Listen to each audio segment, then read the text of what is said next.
Hey guys, in this tutorial I will teach you how to host multiple Django projects on one server. You will learn how to set up Gunicorn for serving Django and Nginx for serving our media files. We will be using Supervisor for making sure that everything is running properly, etc. I'm going to use a server from UpCloud for this tutorial. I have a promo code in the description below which will give you $50 credits. Or you can just go to upcloud.com, click sign up, and then click have a promo code and fill in code with Stein 50, and then you will get 50 credits to test out UpCloud for yourself. So when you have created your account, you can go ahead and log in and continue. Okay, so when you have created your account and you are logged in, we are here now in the dashboard for UpCloud. Before I continue, I just want to show the very simple projects that I have. I have one here hosted on my GitHub account, blog, which is just a simple blog, and blog 2, which is the same simple blog with just a little bit different content. The most important part here is that I have two different Django projects and I'm going to host them on one server. So next step then will be to go to UpCloud and create a new server. So if you just click deploy now, I want to create a new server. So the location is typically something that we want to have close to our home or where at least most of our users are. I'm currently in Norway, so I'm just going to use Sweden. And then I can select which server I want. You can use this $3 or a €3 server, which is very cheap. You still get 1 GB of memory and 1 CPU core, which is more than enough for a lot of users, so we can just try to use this one. Storage, I already have 10 GB, so that will be more than enough for this here at least. So yeah, this can just be like it is. Still get my 10 GB. I can enable daily backups if you want to do that. That just adds 10% on the top of the rest. Or you can have a backup for 7 days or however you want it. But I'm not going to do that for this tutorial. And then for the operating system, I'm going to use Ubuntu because that's what I'm most familiar with. I'm going to use 24.04, which is a LTS, which means that it's a long-term support, which means that it will get updates and patches for many years to come. All of this can just be checked like they are. Meta service, no, I'm not going to use that for this tutorial. I'm going to log in with my SSH key. You can add one for your computer if you haven't done that already. And then yeah, the server name and host name can just be like it is, and I want one server. So then I can just click deploy and wait a little bit. This usually just takes a few minutes. Okay, so now it has started, so let me just click in. Then you can see here it was deployed, so now everything is running. Nice. So then I need to log into this. I can just copy this IP address and go to my terminal and say SSH root at this IP address. Yes, I want to add this. And then I'm in. Nice. Okay, so the reason why we use root is because root is a user that's always on Ubuntu and other Unix OS. So now that I have logged into the server, I need to update the software here. So I just need to run apt update, which will sort of update the references and check if there are anything that we need to upgrade. So then I got a list and then I can say apt upgrade. This is something that's good to be a little bit familiar with, how you upgrade the server or the software on your server. Because yeah, we often get patches in case there are anything wrong or if there are any bug fixes or just new functionality that we want to access. So you can follow, for example, you can find this on Google what this actually does, and you can see what sort of upgrades that were in here. Yeah, this usually doesn't take that much time, but since this is the first time we are upgrading now, it takes a few minutes. But the next time there will probably be just a few packages. So you can just hit enter here. Okay, so now everything is up to date and we can start installing the software we are going to need in this tutorial. So to install this, we just say apt install, and then we are going to need Python 3 pip, which makes it possible to install another or more software through pip. Python 3-dev, which gives us more functionality in Python. Python 3 venv, I think it's the name, for creating virtual environments. We're going to need Nginx, and we're going to need Supervisor. Now we can hit enter, and yes, I want to install all of this and the dependencies that these have. So this is something I need to do for just setting up the server. I don't need to do this for both of the projects that we're going to host here.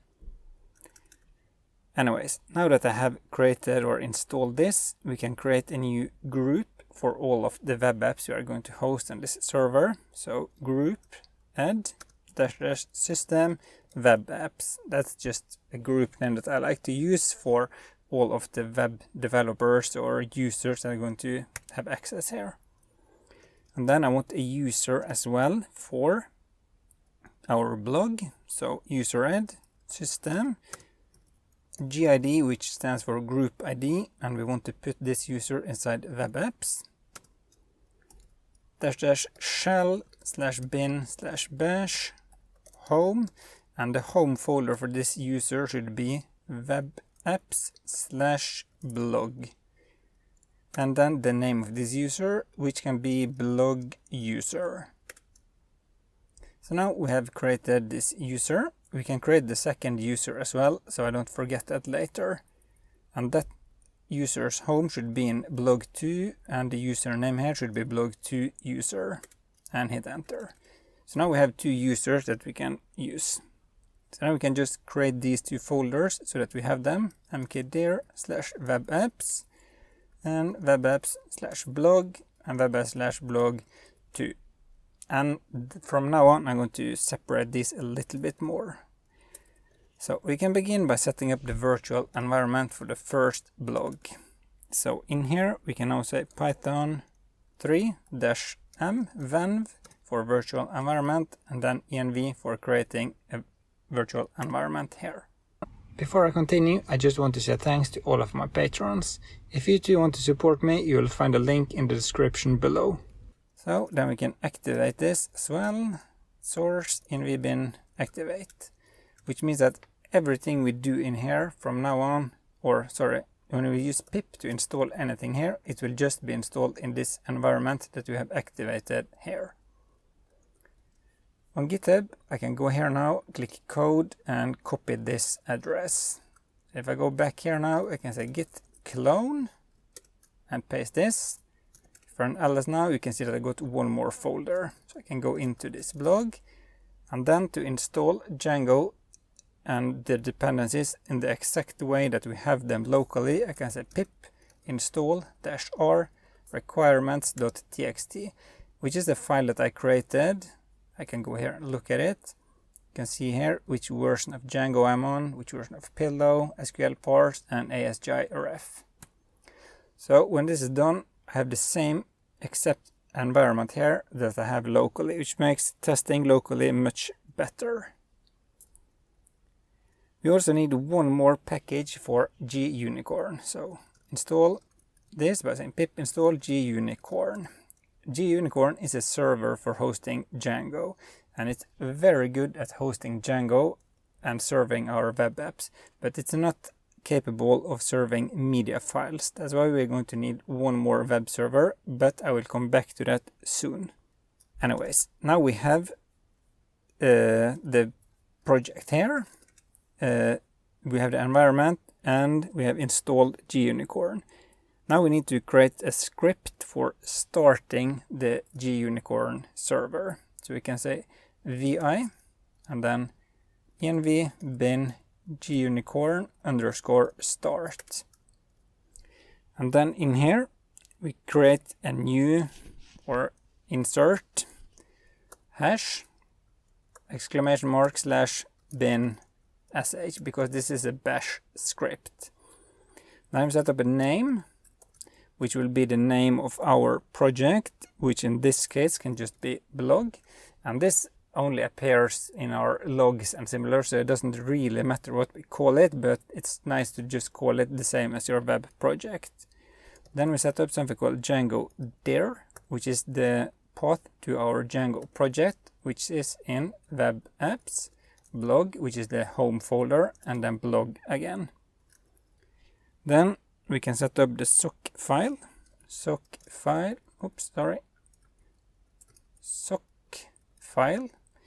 equals, and this should go to /webapps /blog/env /run /gunicorn.sock. And this sock file here is sort of just like information that Gunicorn processes, or so that we can use it from Nginx as well. Then we set up which user should be allowed to run this, and that's blog user, and which group this belongs to, which is web apps. And then one called num workers, set this to 3.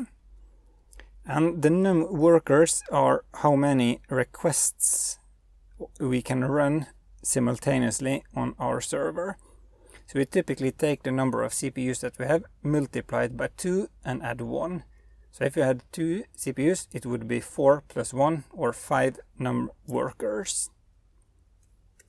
Then we set up the Django settings module equals blog.settingsprod, because I have a settings production file. If I go back here now into blog, and then I have the settings prod, which is a copy of settings.py, but here I have set debug to false and the allowed hosts to be myblog.com, which will be the URL for this blog. So I can go back here now and set the timeout equals 120. And that is just in case there are anything that times out on the server, then Gunicorn will just terminate that request. Okay, so now we have the variables for the server or the script. So now we just need to instruct it how to use this. So the first thing we're going to do is to go into the Django directory. So cd, change directory to then $Django dir. And then when we are in here, we want to activate the environment. So we say source.env then activate. So we go into this and then we run this command. And when this command is done, we can export Django and add it to the Python path. So export Django _settings module equals hashtag, and then just paste that. And then we want to append this directly to the Python path. So export Python path in one word equals, and then we append the Django directory colon and add the Python path at the end. So we just append this to the beginning of Python path so it knows how to find our Python. Then we need something called a run dir. And this run directory is where this is added. So if this doesn't exist, we need to make this script automatically create it. So run dir equals, can take that one name, dir name sock file. So it just extracts the directory name from this variable, which will be this one. So that's the file or folder that will be created here. Test -d, check if run dir exists. If not, then mkdir /p run dir. Then it will be created.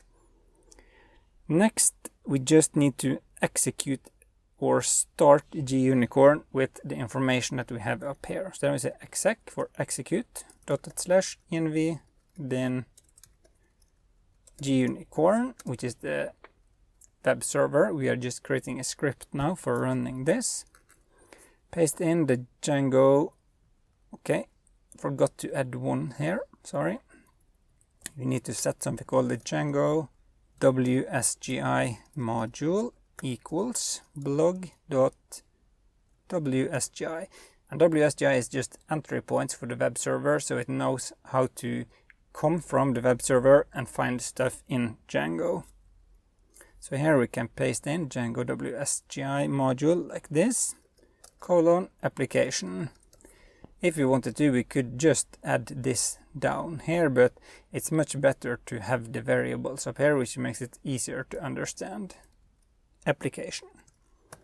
Add a slash here, so we can go to the next line, set up the name, and then we use the variable name. Set up the workers. We could either see 3 here, or we can just use this variable. And then the timeout,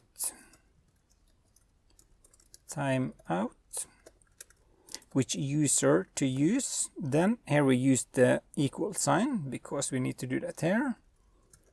Which group to use, equals group. And then bind equals Unix : sock file. So we bind everything together there. And we say log-level equals debug, log file equals minus.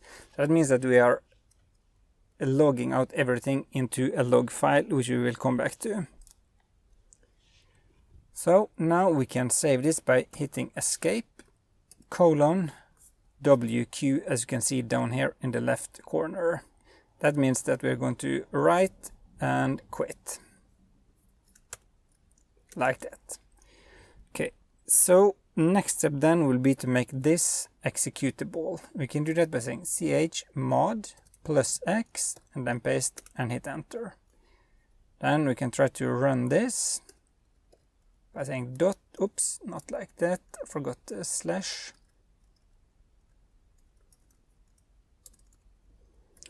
Okay, so I try to rewrite the file here.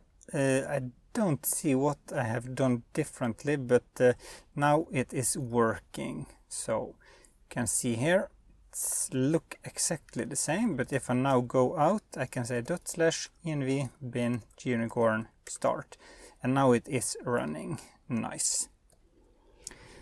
Okay, so now that I have stopped Gunicorn, I can also deactivate my environment, deactivate, and I can make one folder here called logs. So mkdir logs, sorry. So now I have a folder to log to.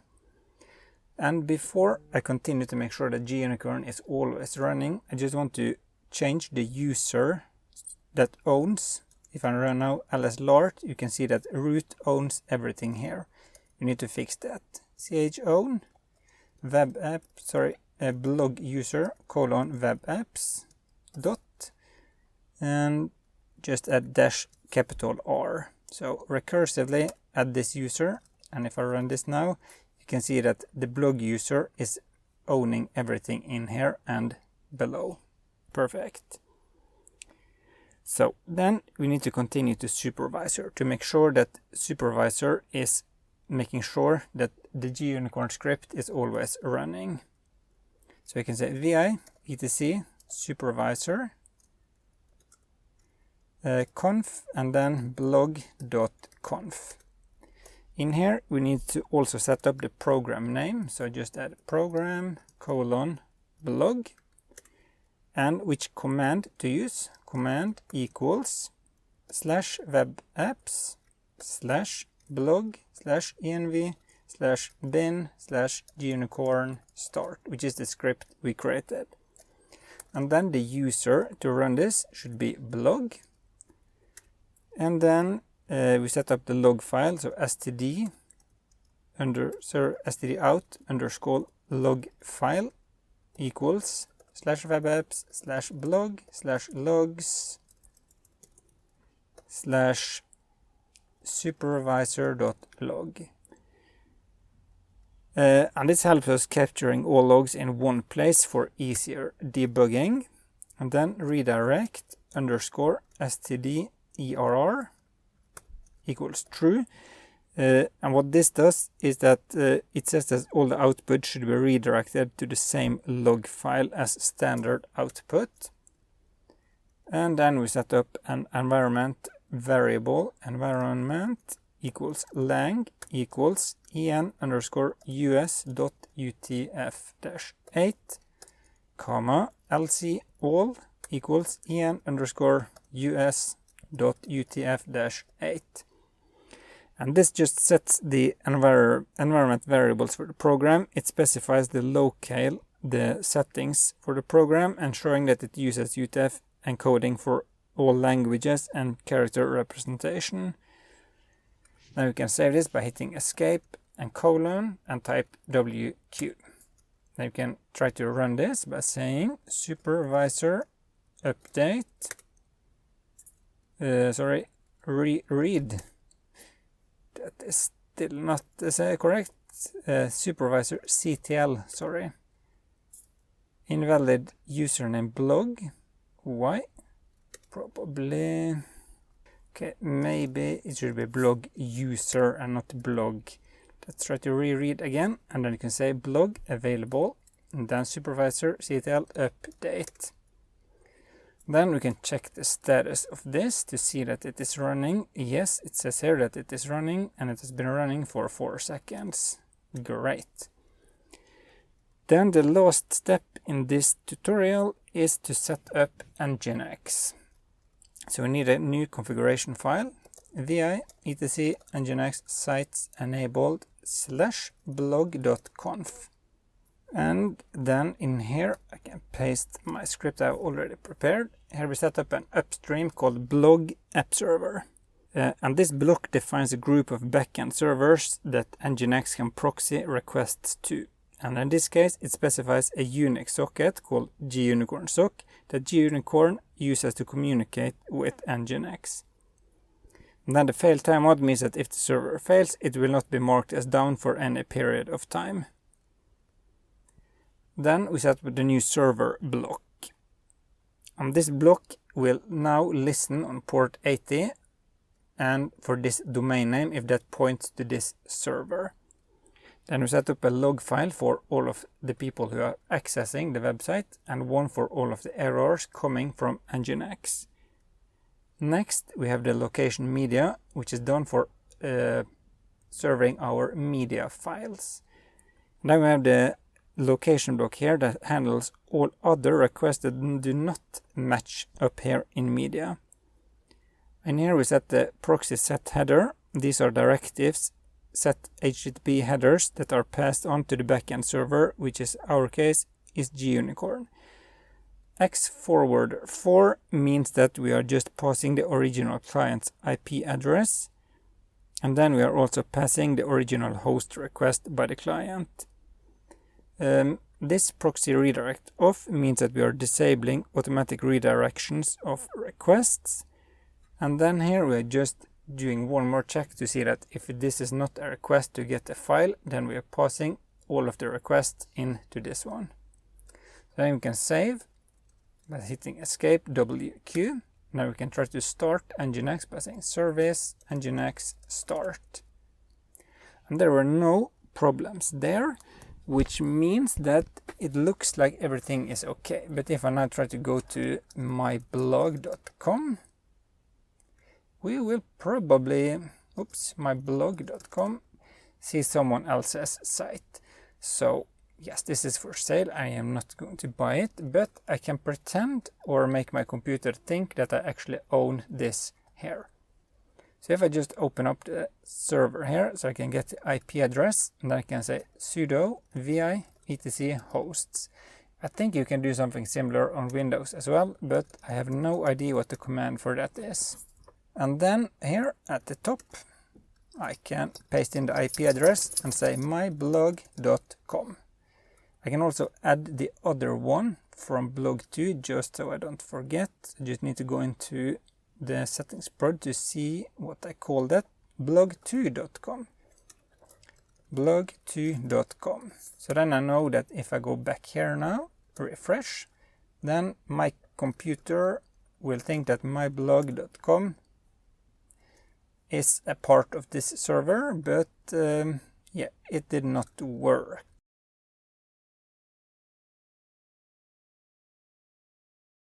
Okay, yes, I think I have done one more mistake, sorry. Env bin Gunicorn start. I have pointed to the wrong settings file. This should be settings prod. And then we can just save and quit and restart Supervisor again. Go back and refresh. And now I can see the front page of this blog. I can read more and it looks like this is now working. Great. So now we have one Django project running. We have already created the user for blog 2. So then we just need to go into the home folder here. cd blog 2. And then we need to set up the environment just like we did for this one. So Python 3-m venv env. And then I can go back to Chrome again and get this code. I need to get this one code, copy the URL. Hopefully it goes a little bit better this time. Git clone. And then I go into blog 2 and say pip install -r requirements.txt. I have not activated it, sorry. env bin activate, and then I install it again. And then I can install Gunicorn, or Gunicorn almost. Pip install Gunicorn. And then we can create the Gunicorn script. Or we can just copy the one that we had. So cp webapps blog /env bin Gunicorn start. And we want to paste this into webapps blog 2 env bin there. Then we can just add this via env bin Gunicorn start. And this should be blog 2, blog 2, and blog 2. And the socket file should be in there, of course, and blog 2 user. This should also be blog 2 and blog 2. So we can just save and quit. We can make the logs folder, and then we can make sure that the correct user is owning everything here. So chown -r blog 2 user :webapps dot lslart. Now we can see that the blog 2 user is owning everything in here. You can even try to execute the script again. env bin Gunicorn start. So now it looks like everything there is working. Perfect. We can just stop it, deactivate our environment, and then we go to cd etc supervisor conf. Now we can copy this blog to blog2.conf, and then we edit it. Whoops, sorry. blog2.conf. Then we just append here blog2, and blog2 user, and set up the correct path to the log file. Now we can save and quit this and say supervisor ctl read available, supervisor ctl update, added to the group, and then we can say status and see that this is starting, running. So now we have both of them running here. Then it's just the Nginx, cd etc Nginx sites enabled. We can copy this as well, cp blog, and call it blog2.conf. Then we edit it, and we say that we want to call this blog2 app server. Set the correct name there. My domain name, as you can see here, blog2.com. So blog2.com. Set up the correct path here, and here.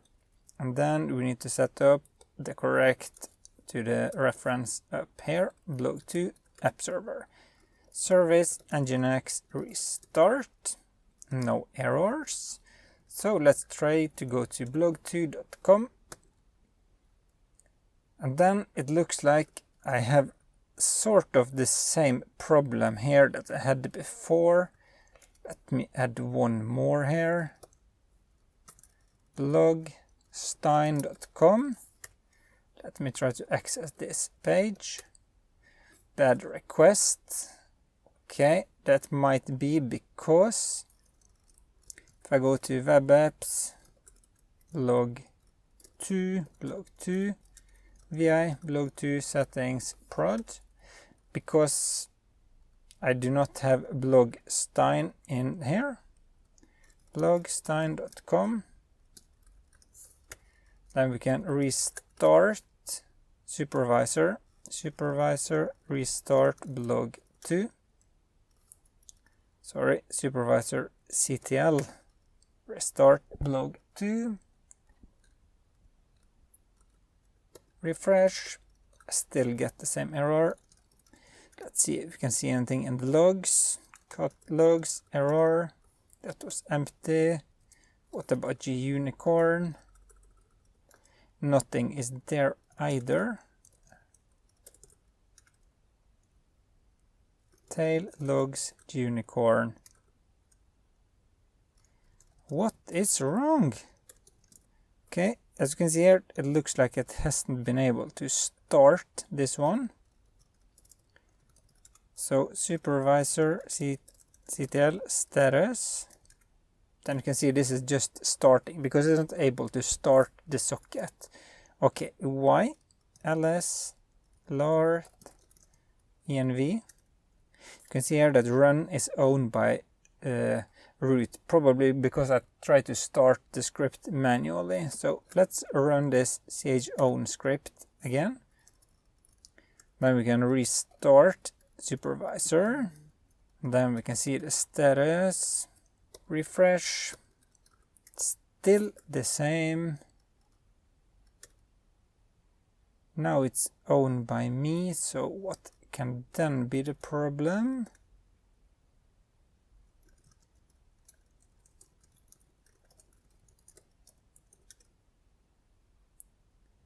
Now it looks like this is running, but I still get a bad request. vi etc Nginx sites enabled blog 2 conf. This should be the correct file, server name blog. Okay, this needs to change name to blog Stein. Sorry for all of this back and forth. Service Nginx restart. Please, yes. There you can see my second blog with my very cute little dog called Gizmo. And everything seems to be working here as well. So now I have 2 blogs hosted on one and same server on UpCloud. If you thought this was a little bit too much back and forth, you can try to just see the video again, and hopefully things will appear a little bit more clear now, because hopefully you will understand a little bit more about what I have been doing. If you have any questions, feel free to leave a comment below and I will answer as soon as I can. See you in the next video.